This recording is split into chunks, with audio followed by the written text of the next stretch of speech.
TCI's been providing web-based solutions since around 2000 timeframe.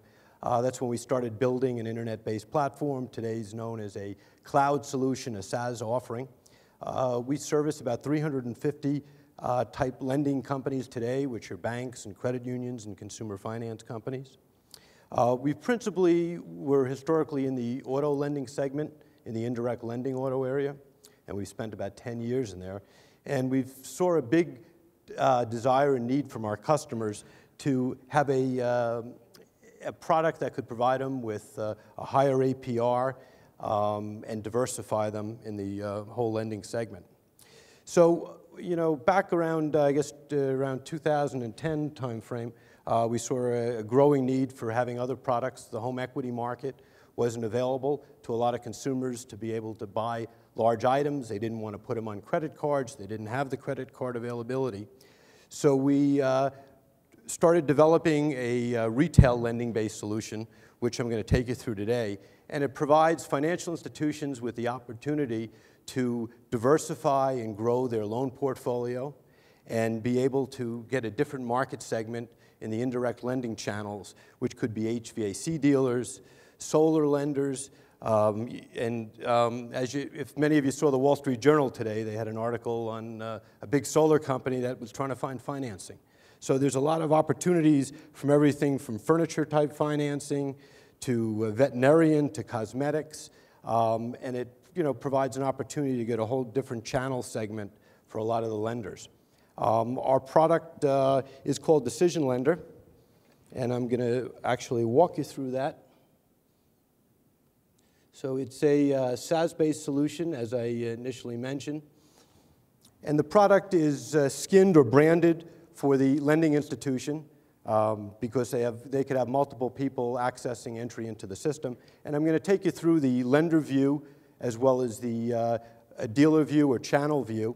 The system will also integrate with a lot of POS-type devices, systems, and we're also have built interfaces in for some of our customers into a lot of different kiosks.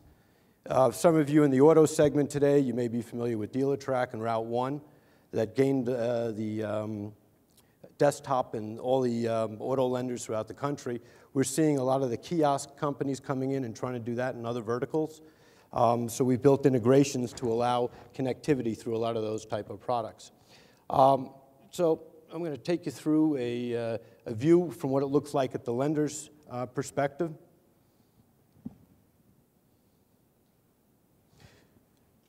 This is a work queue that the lender would log into, and he would see the applications. These are all demo applications, and you're seeing the same furniture store. But it will show to the lender what applications came in, who they came in from. So by clicking in an application, the dealer is able to work the application if it wasn't automatically approved by the system. So the system will adhere to each of the lending institution's credit criteria. So from a standpoint of having your own programs and rules, anything from risk-based pricing to having different tiers and different type of programs, it'll run it through a process. It can auto-approve, auto-decision. It's a very robust decision engine behind. We have interfaces into all the consumer credit repositories and other ancillary databases. We also provide all the workflow tools to be able to work the application, update statuses. We can add additional statuses in for lenders that have additional type of offerings, and as well as provide the tools for each of the lenders to view the applications, to be able to work them, to see the collateral that's provided, to see what kind of stipulations are required, and to also dig down and look at the credit report that was used on each of the files. So we're providing all the tools to each of the lenders to be able to work the application. And I'm now going to log in from a different perspective. Let me just hit log out from the lender. I'll take you back in there. So when I log in now as the dealer coming into an application, the dealer has their own work queue. This is the merchant, the channel partner, if they're using the browser-based solution to send an application in. And they can enter a new application by creating a new application. And in this process, they're going to go through their, whoops. Actually, I'm going to submit an application in here. So I filled an application in. They'll be able to hit review and submit. It'll pull up if there's any duplicate applications on the file. It'll put up the consumer disclosure for each of the lending institutions. They'll pick what they want in there. And by hitting submit, the system will now send it into DecisionLender, which will run it against each of the institution's lending parameters. In this instance, this was automatically approved. So the merchant at this point can continue, and he can go through the signing process.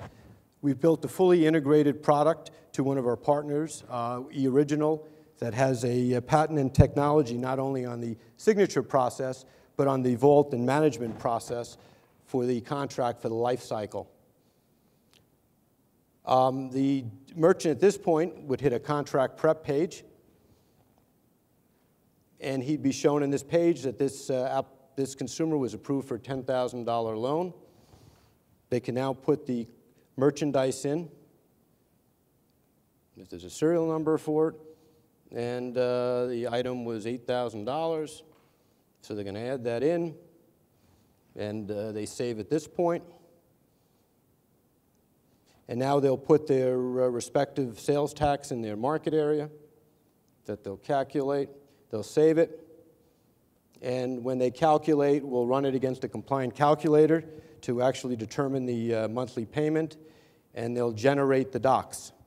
So we have partnerships with companies like Walter Klors that we have integrated a library of over 5,100 contracts, installment loan contracts, revolving contracts that are compliant for the various states that have different terms from arbitration and non-arbitration, and can also add customized fields as well. Or some of our customers will even provide their own contracts. So this is a process. They could review it, print it out, go through it with the customer at this standpoint, and if they're ready to go through the signing process, they can now tell the system that they're ready to sign. It'll now get everything ready for signature. If there's any additional warranties or auto pay forms that needed to be signed, they can be defaulted or they can be selected at this time. And then they'll advise the system that it's ready for signing. So there's two different ways to sign. You can sign remotely. It'll send an email out that can be authenticated, or it'll invite the consumer and even co-borrower into the signing room to go through the signing process. So right now it's setting up all the forms, and over here I'm going to just tell it to sign. The signing process, so it's opening up the signing room with all the contracts in there, and it'll provide all the information, compliance, disclosures that are required for the whole signing process. And once the contract and documents are all signed, it'll send copies out to the various parties, as well as maintain it into the partition section for each of the lenders. And contracts can be transferred from vault to vault, and as well as papered out so they can go through a process of signing it.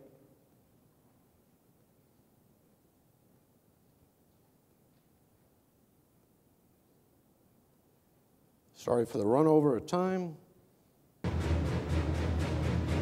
Okay, so that's it. And once it's done, it'll send an advisement out to the lender that the contracts and documents have been executed and they can proceed with funding. And we're also integrated with about 20 different servicing systems, full core systems like Jack Henry, Fiserv, FIS, and numerous others. So we invite you to come visit us at our booth during the show, and hope you enjoy, and thanks for staying around for the last presentation. Much appreciated.